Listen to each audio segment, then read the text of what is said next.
ইংরেজিতে একটা কথা আছে, two wrongs don't make a right. মানে দুটো ভুল মিলে কখনো একটা ঠিক তৈরি হয় না। এটা মাইনাসে মাইনাসে প্লাস হওয়ার সেই সূত্র না। এই জিনিসটা আমি দীর্ঘকাল ধরে এটার স্বরূপটা বুঝতাম না, যে কেন এই কথাটা বলা হয়। আমাকে এই জিনিসটা বুঝাইছিলেন এনামুল হক মনি, তখন ইন্টারন্যাশনাল আম্পায়ার ছিলেন।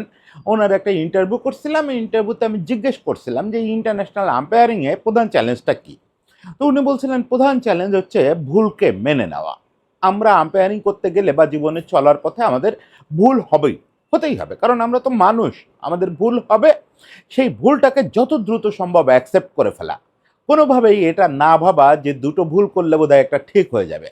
আম্পায়ারদের যে মনস্তাত্ত্বিক সমস্যাটা হয়, তারা একটা ভুল আউট দিয়ে দেন, তারপরেই যখন বুঝতে পারেন ভুল হয়ে গেছে, তখন ভাবেন যে একটা নট আউটকে নট আউট দিয়ে দেয়, তাহলে বোধহয় ব্যালেন্স হয়ে যাবে। না, এটা কখনো হবে না।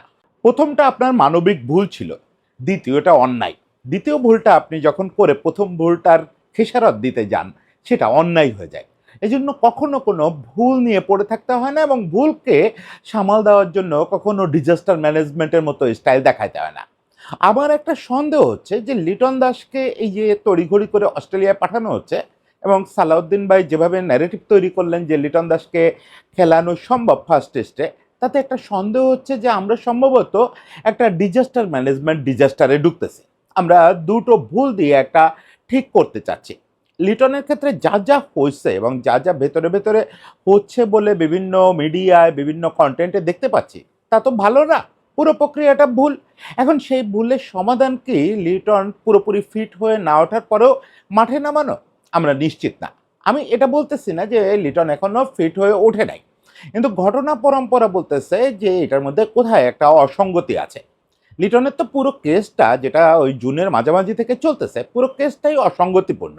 অস্ট্রেলিয়ার বিপক্ষে ওয়ানডে খেলতে গিয়ে তার ক্রাম্প হলো, এরপরে বলা হলো যে এটা 1-2 সপ্তাহ মামলা, গ্রেড 1 মাসেল টিয়ার, গ্রেড 1 ক্রাম্প, ফলে এটা এমন বড় কিছু না।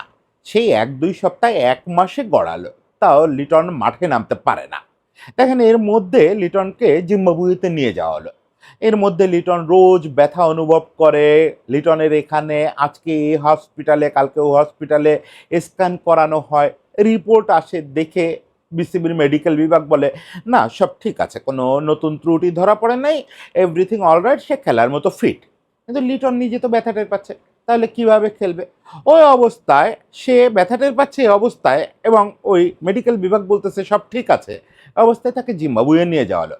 টেস্টের আগের রাতে জানা গেল যে লিটনের যে অবস্থা, তাতে তার পক্ষে মাঠে নামা সম্ভব না। লিটন আবার টেস্ট শুরু হতে না হতে পাল্টা আরেকটা ফ্লাইট ধরে দেশে চলে আসলো। দেশে আসার পরে সে কাউকে কিছু না জানায় গেল চীনে বেড়াতে, সেটার জন্য সে শাস্তিও পেল। আবার শুরু হলো স্ক্যানিং, ওই আবার একই অবস্থা, ওই কোনো কিছু ধরা পড়ে না। বসুন্ধরা এম ব্লকে 4 কাঠা জমির উপর নির্মাণাধীন দক্ষিণমুখী 8তলা আধুনিক ভবন। প্রতিটি ফ্ল্যাট 1920 বর্গফুট। দামে নয়, মানে কিনুন। সিলভার কি রিয়েল এস্টেট লিমিটেড। আমি জানি না আমাদের মেডিকেল বিভাগ কি প্লেট দেখে সিদ্ধান্ত নেন যে কিছু ধরা পড়ে নাই, নাকি রিপোর্ট দেখে। এই জিনিসটা আমার মনে হয় একটা, যেহেতু মেডিকেল নিয়ে এত কথা হচ্ছে, একটা তৃতীয় পক্ষ যেসব হসপিটালকে এখানে ইনভলভ করা হচ্ছে, তাদের সমালোচনা করা হচ্ছে, তাদের সমন্বয়ে একটা তদন্ত হইতে পারে। সবগুলো প্লেট, ঢাকায় যতগুলো স্ক্যান হয়েছে, সিঙ্গাপুরে যে স্ক্যান হয়েছে, সবগুলো পাশাপাশি রেখে দেখা যেতে পারে। আমি মোটামুটি কনফার্ম সবগুলো স্ক্যানের রিপোর্ট একই বলবে, মানে প্লেট একই বলবে। সমস্যাটা কি হয় এখানে সংক্ষেপে একটু বলি।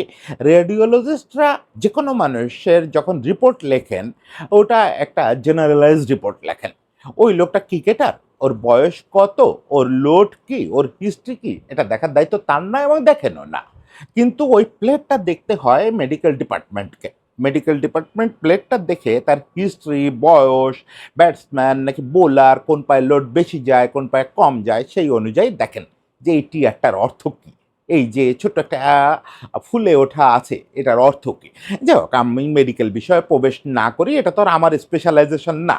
কিন্তু ঘটনা যাই হোক, এখানে যে ধরা পড়ে নাই কিছু, এটা তো সত্যি। শেষ পর্যন্ত বিসিবির পয়সায় তাকে সিঙ্গাপুরে পাঠানো হয়েছে, এটাও সত্যি। এখন ওখানে তো মৌলিক প্রশ্ন থেকে যায়, ওই যে বলতেছি শুরু থেকে অসঙ্গতি। অসঙ্গতি হচ্ছে যে আপনি কেন তাকে ব্যথামুক্ত না হওয়া সত্ত্বেও জিম্বাবুয়েতে খেলতে পাঠালেন?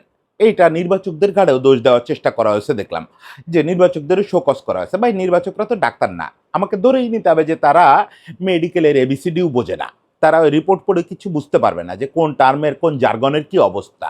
তাদেরকে মেডিকেল ডিপার্টমেন্ট থেকে পরিষ্কার লিখতে হবে ফিট ফর ম্যাচ আর নট ম্যাচ ফিট, এটা পরিষ্কার লিখতে হবে। মেডিকেল ডিপার্টমেন্ট যা বলবে তাই, এখানে নির্বাচকরা কোনো ঘটনাই না।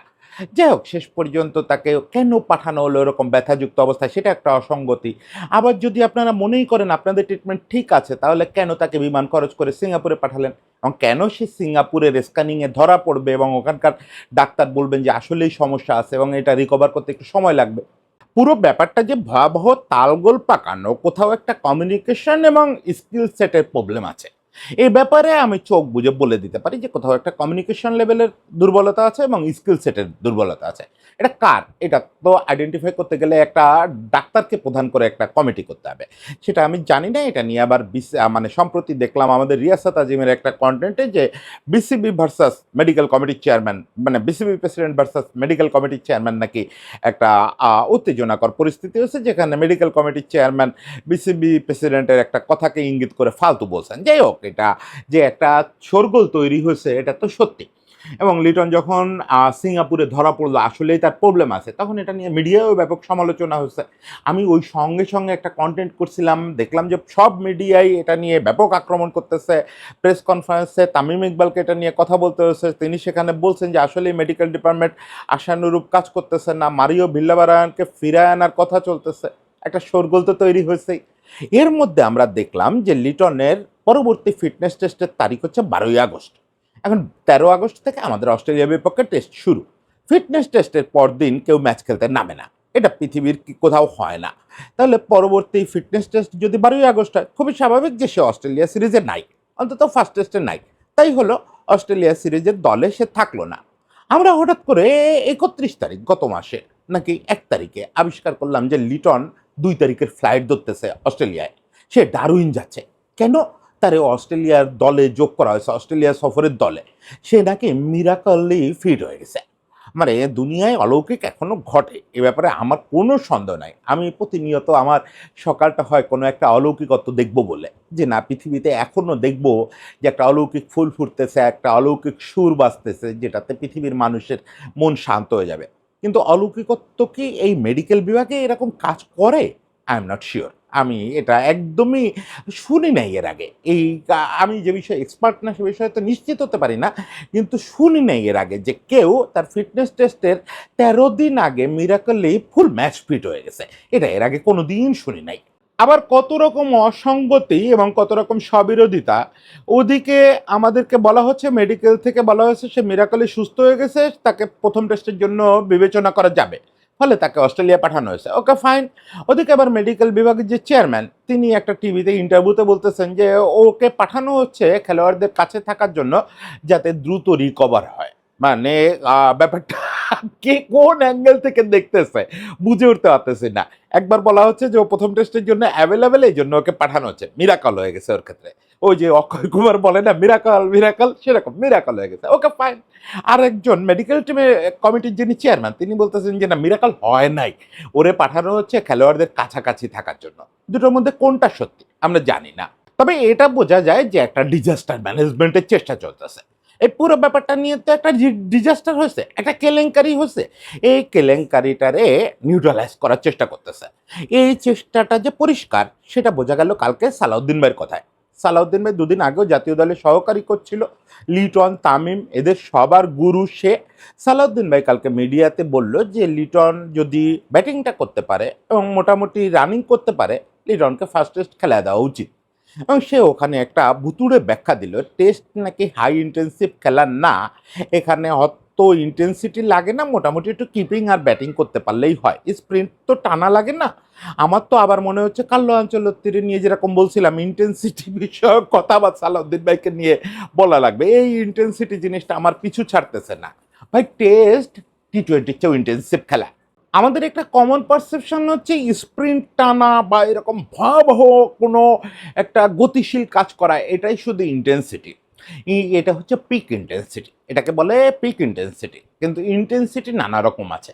5টা দিন ধরে আপনি যখন খেলবেন, সেখানে লম্বা একটা সময় আপনার কিপিং করতে হবে ৮০ ওভার ৯০ ওভার।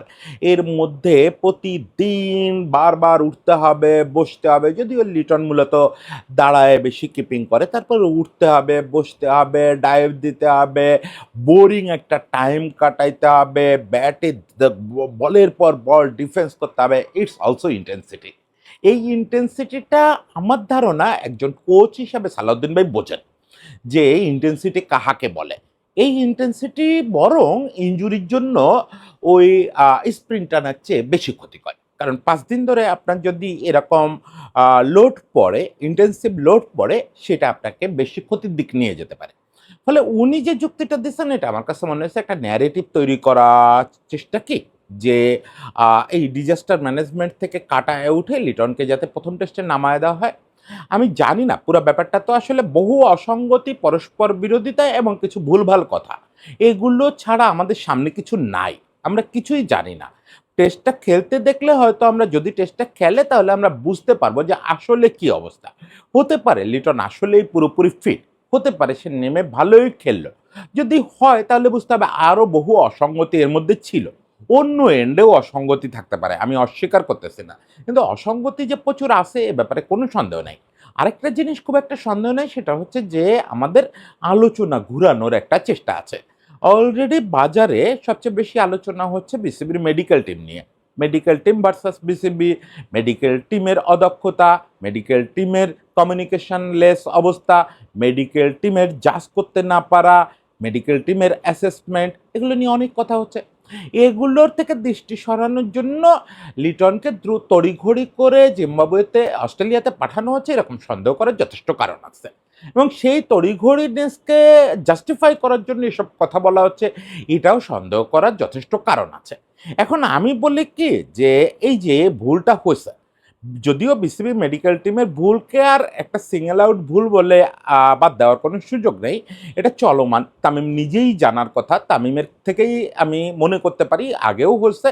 সেই 2023-এ তামিম কাণ্ড থেকে শুরু করে ধারাবাহিকভাবে প্রতিটা খেলোয়াড়ের ভুল অ্যাসেসমেন্ট, ভুল কমিউনিকেশন, এটা আমাদের মেডিকেল টিমের রেগুলার প্র্যাকটিস হয়ে গেছে।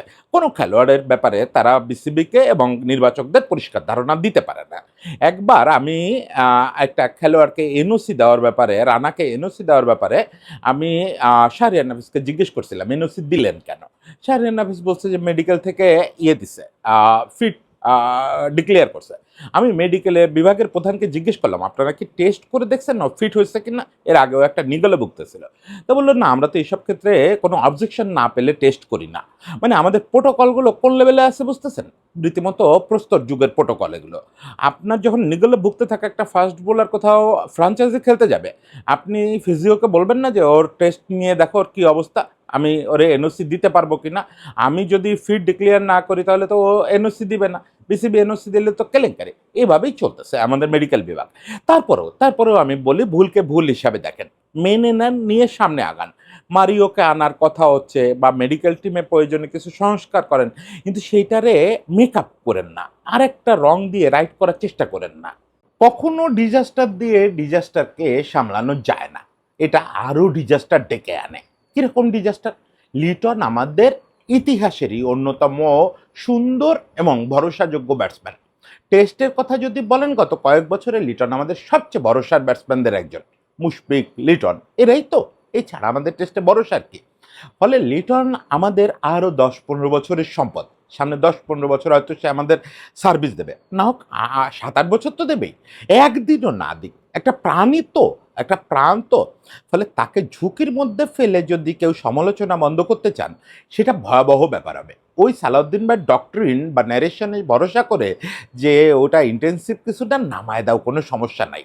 কিন্তু যদি সত্যি সত্যি সে ফিট না হয়, যদি সত্যি সত্যি মিরাকল ঘটে না থাকে, যদি তার ওই ক্রাম্পটা এবং টিয়ারটা এখনও চলমান থাকে, তাহলে এটা রিকভার হওয়ার আগে মাঠে নামলে, 5 দিনের জন্য মাঠে নামলে, এটা তার জন্য ক্যারিয়ার এন্ডিং একটা ইনজুরিতে নিয়ে যেতে পারে, ক্যারিয়ার এন্ডিং একটা অবস্থায় চলে যেতে পারে। অবশ্যই অস্ট্রেলিয়ার বিপক্ষে ভালো করার কোনো বিকল্প নাই, সেজন্য আমাদের সর্বশক্তি বিনিয়োগ করতে হবে। কিন্তু তার মানে এই না যে অস্ট্রেলিয়ার বিপক্ষে ভালো করার জন্য আমরা আমাদের যে কোনো একটি ছেলেকে, সবচেয়ে অযোগ্য বা সবচেয়ে যোগ্য কোনো ছেলেটাকে আমরা কোনো ঝুঁকির মধ্যে ফেলতে পারি না। কারোর ক্যারিয়ার নিয়ে, কারোর ফিটনেস নিয়ে, কারোর হেলথ নিয়ে ঝুঁকি নেওয়া যাবে না। সেটা যত বড় খেলা হোক না কেন এবং যত বড় ডিজাস্টার ম্যানেজমেন্টের ব্যাপার হোক না কেন। এটা যদি হয়, এটা না শেষ পর্যন্ত ওই সেই শুরুর কথাটা আবার বলি, এটা কিন্তু শেষ পর্যন্ত অন্যায় হয়ে যাবে। এতক্ষণ পর্যন্ত যা হচ্ছে এই মেডিকেল নিয়ে, এটাকে আমরা ভুল বলে ছাড় দিতে পারবো। কিন্তু যদি এরকম ভুল সামলানোর জন্য লিটনকে মাঠে নামায় একটা বড় ক্ষতি করে ফেলা হয়, তাহলে কিন্তু সেটাকে আর ভুল বলা হবে না, সেটাকে ক্রাইম বলা হবে। আমি মোটামুটি নিশ্চিত আমাদের ম্যানেজমেন্ট এগুলো সব বিবেচনায় রাখবেন। বিবেচনায় রেখে তারা ফাইনাল কলটা ফাইনালি যেটা সঠিক সেটাই নেবেন। যদি তারা মাঠে নামানোর যোগ্য মনে করেন পুরোপুরি নিরপেক্ষভাবে, তাহলে মাঠে নামাবেন। দয়া করে বিসিবিকে ঢাকতে বা এই বিতর্ক ঢাকতে যে এই মেডিকেল ভার্সাস বোর্ড প্রেসিডেন্ট একটা ঝামেলা হচ্ছে, এটা মিটে যাবে লিটনকে নামালে। এইগুলোর জন্য কেউ লিটনকে নামায় না। ছেলেটার জীবন নিয়ে, ক্যারিয়ার নিয়ে ঝুঁকি নিয়েন না। ও যদি একবার অযোগ্য ছেলে হতো, তাও আমি একই কথা বলতাম। এটা লিটনের জায়গায় দুদিনের বাচ্চা অমিত যদি হয়, একই কথা বলবো। কারও হেলথ নিয়ে ঝুঁকি নেওয়া যাবে না। সবাই ভালো থাকবেন। আমাদের টেস্টের জন্য শুভকামনা রইল।